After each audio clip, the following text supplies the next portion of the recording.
అందరికీ నమస్కారం.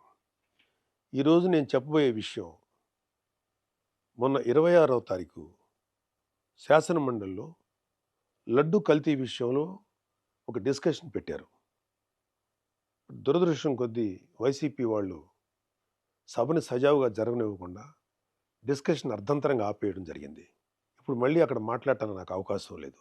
కానీ ఒక మంచి విషయాన్ని ప్రజల్లోకి తీసుకెళ్లాల్సిన బాధ్యత నాకు ఉందని చెప్పి ఈరోజు మీ ముందుకొచ్చి, ఆ రోజు నేను మాట్లాడదాం అనుకున్న విషయాన్ని మీ ముందు పెట్టాల్సిన బాధ్యత నాకుంది. శాసనమండలి అధ్యక్షుల వారిని సంబోధిస్తూ అధ్యక్ష అంటూ ఈ మాటలను మాట్లాడాల్సింది కుదరలేదు. అది మీతో షేర్ చేసుకోవాలని అనిపించి ఈరోజు ఈ వీడియో చేస్తున్నాను. ఈ వీడియో చేయటంలో ఎవరిని హర్ట్ చేయాలని కానీ ఎవరిని బాధ పెట్టడం కానీ నా ఉద్దేశం లేదు.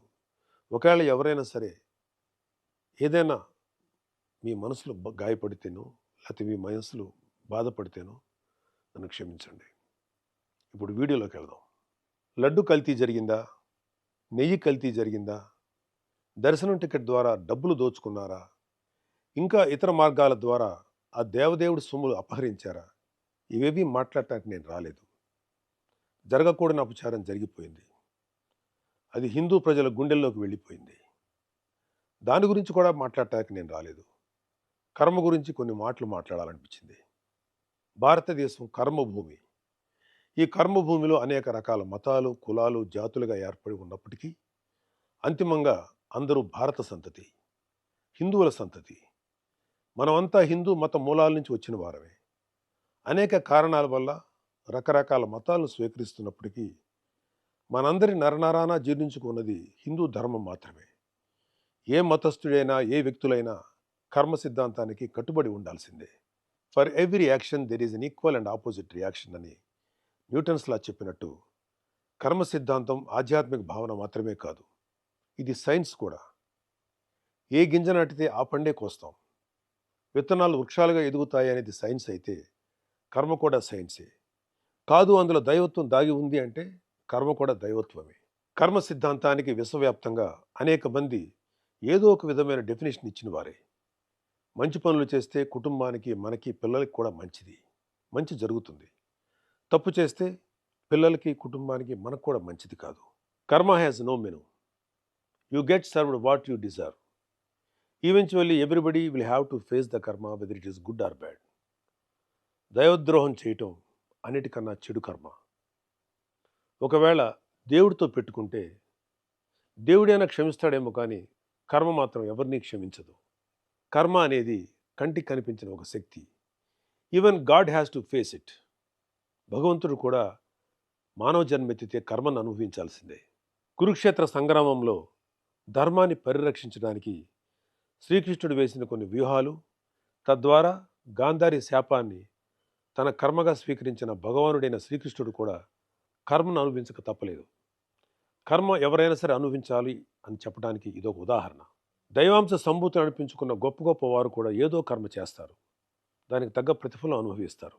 ఒక ఇంటి యజమాని చేసే మంచి చెడుల ప్రతిఫలం కర్మ రూపంలో ఆ ఇంటి మొత్తానికి వస్తుంది.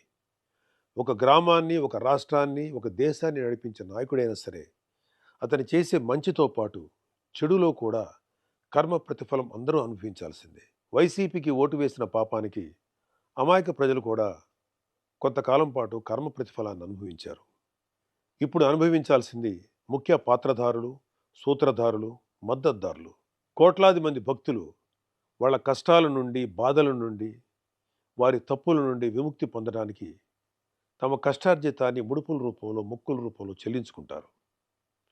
అలా చెల్లించుకున్న కానుకలకి వాళ్ళ కర్మ తాలూకు శక్తి ముడిపడి ఉంటుంది. దేవుడి దగ్గరికి వెళ్ళాక ఆ కానుకల్లో ఉన్న మంచైనా చెడైనా ఆ దేవదేవుడి తీసుకోగలడు. దేవుడే దానిని ప్రక్షాళన చేయగలడు. భగవంతుని ప్రక్షాళనతో, పూజలతో పవిత్రీకరించబడిన ఆ డబ్బును తిరిగి ప్రజల కోసం, ధర్మ పరిరక్షణ కోసం వినియోగిస్తారు. వెంకటేశ్వర స్వామి డబ్బును కల్తీ లడ్డు రూపంలో, కల్తీ నెయ్యి రూపంలో, టికెట్ రూపంలో, ఏ రూపంలో తిన్నా ఆ కర్మను తీసుకోవాల్సిందే. దాని ఫలితాన్ని అనుభవించాల్సిందే.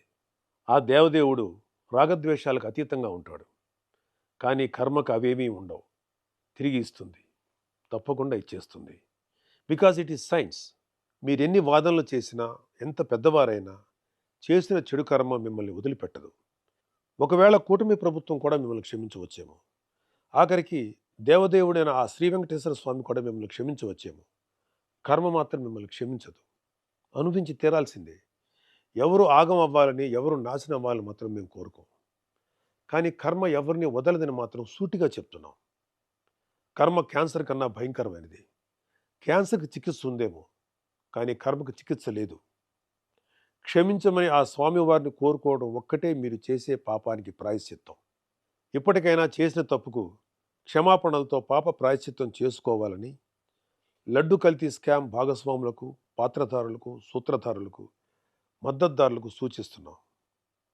మీరు చేసిన పాపాలు మీ కుటుంబ సభ్యులకు అంటుకోకుండా మీ వరకే పరిమితం అవ్వాలని ప్రార్థిస్తున్నా. మీ కర్మకు మిమ్మల్ని వదిలేస్తున్నాం. చివరిగా ఒక మాట చెప్పి ముగిస్తాను. ధర్మరాజు చేసిన రాజసూయ యాగంలో శ్రీకృష్ణుడికి అగ్రతాంబూలం ఇవ్వటానికి నిశ్చయించబడింది. కృష్ణుడికి అగ్రతాంబూలం ఇవ్వటానికి ఇష్టం లేని శిశుపాలుడు లాంటి దుర్మార్గుడు, పాపాత్ముడు అనేక పాపాలు చేశాడు. అనేకమైన మాటలు అగ్రతాంబూలం తీసుకుంటున్న శ్రీకృష్ణుడి మీద సంధించాడు. చాలా చెడ్డగా మాట్లాడాడు. శ్రీకృష్ణ భగవానుడు వెంటనే కోపించుకోలేదు, ఆవేశపడలేదు. కానీ అతనికి కొంత అవకాశం ఇచ్చాడు. ఆయన ఎదురుగా ఉన్న పళ్ళెంలో వక్కలున్నాయి. అతను మాట్లాడే ప్రతి చెడు మాటకి, ప్రతి చెడు చేతకి ఒక్కొక్క వక్క చొప్పున లెక్క పెడుతూ ఉన్నాడు. 100 వక్కలు లెక్కెట్టాక శ్రీకృష్ణ భగవానుడి చేతిలో ఉన్నటువంటి సుదర్శన చక్రం ఆ శిశుపాలుడి కంఠాన్ని ఖండిస్తుంది. ఈ సీన్ని శ్రీకృష్ణ పాండవీయం అనే చిత్రంలో దివంగత నందమూరి తారక రామారావు గారు, మాజీ ముఖ్యమంత్రి, మహానుభావుడు శ్రీకృష్ణుడు పాత్ర వేసినప్పుడు మన కళ్ళకు కట్టినట్టు చూపించారు. హైందవ ధర్మాన్ని ఆచరించే ఉత్తముడు, నా స్నేహితుడు తనికెళ్ళ భరణి గారు ఈ లడ్డు కల్తీ విషయం తెలిసిన తర్వాత బాధతోటి, ఒక రకమైన వ్యంగ్యంతో ఒక కవిత లాంటిది చెప్పారు. దానికి ఒక పేరు పెట్టారు ఆయన. బొక్కలు లెక్కెట్టేశాను జాగ్రత్త అని. ఎందుకో అది కూడా మీకు చదివి వినిపించాలని నాకు అనిపించింది. ఈ కవితని శ్రీ వెంకటేశ్వర స్వామి పాయింట్ ఆఫ్ వ్యూలో ఆయన చెప్పడం జరిగింది. కల్తీ లడ్డుని కళ్ళకద్దుకొని నోట్లో వేసుకున్నాను. వెంకటేశ్వరుడి గొంతులో వెలక్కాయ పడింది, పచ్చి వెలక్కాయ పడింది. నేను కేశవుణ్ణా, శివుణ్ణా? నా గొంతులోది తిరుపతి లడ్డూనా, పశుపతి మింగిన గరళమా? వడ్డీ కాసుల వాడికే లాస్ చూపించిన ఆ జగన్నాటక సూత్రధారి నువ్వేనన్నమాట. 7 కొండలను ముట్టుకుంటే ఎవరినైనా వేసుకెళ్ళిపోతుంది రోయ్. నా చక్రం ఫ్యాను కన్నా స్పీడుగా చంద్ర ప్రచండ పవనంలా తిరుగుతూ మీలాంటి శిశుపాలకుల కంఠాల్ని కత్తిరిస్తుంది. 100 తప్పులు చేసేశారు, ఇక క్షమించే ప్రసక్తి లేదు. ఒక్కలు లెక్కెట్టేశాను, వస్తున్నా కబడ్దార్. Govinda Govinda. Hit TV app, ఇందులో short news, live news, entertainment shows, movies, digital magazines తో పాటు మీ జిల్లా వార్తలను కూడా ఫ్రీగా చూడొచ్చు. ఇంకెందుకు ఆలస్యం, వెంటనే హిట్ టీవీ యాప్ ని డౌన్లోడ్ చేసుకుని ఫ్రీగా ఎంటర్టైన్మెంట్ పొందండి. Hit TV app. Hit TV app. Please download hit TV app. Hit TV app ని ఫ్రీగా డౌన్లోడ్ చేసుకొని ఎంజాయ్ చేయండి. మీకు నచ్చిన ఎంటర్టైన్మెంట్ కోసం హిట్ టీవీ యాప్ ని ఫ్రీగా డౌన్లోడ్ చేసుకొని ఎంజాయ్ చేయండి. హిట్ టీవీ యాప్ ని డౌన్లోడ్ చేసుకుని ఆస్వాదించండి, ఆశీర్వదించండి. ఇంతమంది సెలబ్రిటీలు హిట్ టీవీ యాప్ ని డౌన్లోడ్ చేసుకోండి అని చెప్తున్నారంటే ఎంత మంచి యాప్ ఆలోచించండి. అమెరికా అమెరికా అమెరికా అమెరికాలో చదవాలనుకునే వాళ్ళకి విశ్వసనీయమైన పేరు మన శౌర్య కన్సల్టెన్సీ.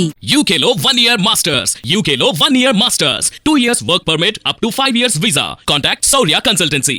Contact 89851 89851.